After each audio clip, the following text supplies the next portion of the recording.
Hello everyone, ನಾನಿವತ್ತು ಗಣೇಶನಿಗೆ ಇಷ್ಟವಾದ ಮೋದಕನ ಮಾಡ್ತಾಯಿದ್ದೀನಿ.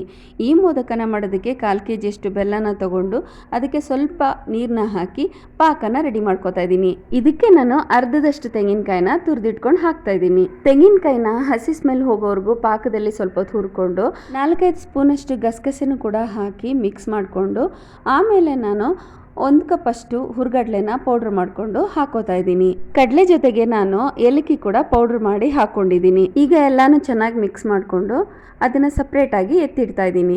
ಈಗ ನಾನು ಒಂದು ಪಾತ್ರೆಗೆ 1 ಗ್ಲಾಸ್ ಅಷ್ಟು ನೀರನ್ನ ಹಾಕಿ ಸ್ವಲ್ಪ ಉಪ್ಪನ್ನ ಹಾಕಿ ಅಕ್ಕಿ ಹಿಟ್ಟನ್ನ ಹಾಕಿ ಚಪಾತಿ ಹಿಟ್ಟನ್ನ ಅದಕ್ಕೆ ಅದನ್ನ ರೆಡಿ ಮಾಡ್ಕೋತಾ ಇದ್ದೀನಿ. ಅದನ್ನ ಗಂಟಿಲ್ದಿರೋ ಹಾಗೆ ಸ್ವಲ್ಪ ಹೊತ್ತು ಚೆನ್ನಾಗಿ ಮಿಕ್ಸ್ ಮಾಡ್ಕೋಬೇಕು. ಮಿಕ್ಸ್ ಮಾಡಾದ್ಮೇಲೆ ಅದು ಸಾಫ್ಟ್ ಆಗೋಕ್ಕೋಸ್ಕರ 1 ಸ್ಪೂನ್ ತುಪ್ಪನ ಹಾಕ್ತಾ ಇದ್ದೀನಿ. ಇದನ್ನ ನಾವು ಚಪಾತಿ ಹಿಟ್ಟಿನ ತರ ಸಾಫ್ಟ್ ಆಗಿ ಕಲಸಿಟ್ಕೊಂಡು ಮೋದಕ ಮಾಡೋದ್ರೊಳಗಡೆ ಹಾಕೊಂಡು ಅದ್ರ ಮಧ್ಯೆ ಹೂರ್ಣನ ಹಾಕಿ ನಾವು ಶೇಪ್ ಮಾಡಿ ಇಟ್ಕೋಬೇಕು.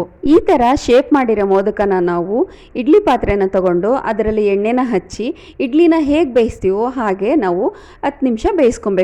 ಇಡ್ಲಿ ಪಾತ್ರೆ ಇಲ್ಲ ಅಂದ್ರೂ ಕೂಡ ಬೇರೆ ಪಾತ್ರೆಯಲ್ಲಿ ನಾವು ಒಂದು ಚಿಕ್ಕ ಪಾತ್ರೆನ ಇಟ್ಟು ಅದರೊಳಗೆ ಎಣ್ಣೆನ ಹಾಕಿ ಬೇಯಿಸ್ಕೊಬೋದು. ಮೋದಕ ಅಂತೂ ತುಂಬಾ ಚೆನ್ನಾಗಿ ಬಂತು. ಗಣೇಶನಿಗೆ ಮೋದಕನ ಇಟ್ಟು ಪೂಜೆ ಮಾಡೋದಕ್ಕೆ ನನಗೆ ತುಂಬಾ ಖುಷಿ ಆಯಿತು. ಪೂಜೆ ಎಲ್ಲ ಮುಗಿದ್ಮೇಲೆ ಮನೇಲಿ ಎಲ್ಲರೂ ಅದನ್ನು ಇಷ್ಟಪಟ್ಟು ತಿಂದರು. ನಿಮಗೆ ನಾನು ಮಾಡಿರೋ ರೆಸಿಪಿ ಇಷ್ಟ ಆದರೆ ಲೈಕ್ ಕೊಡೋದಂತೂ ಮರಿಬೇಡಿ. Thank you all.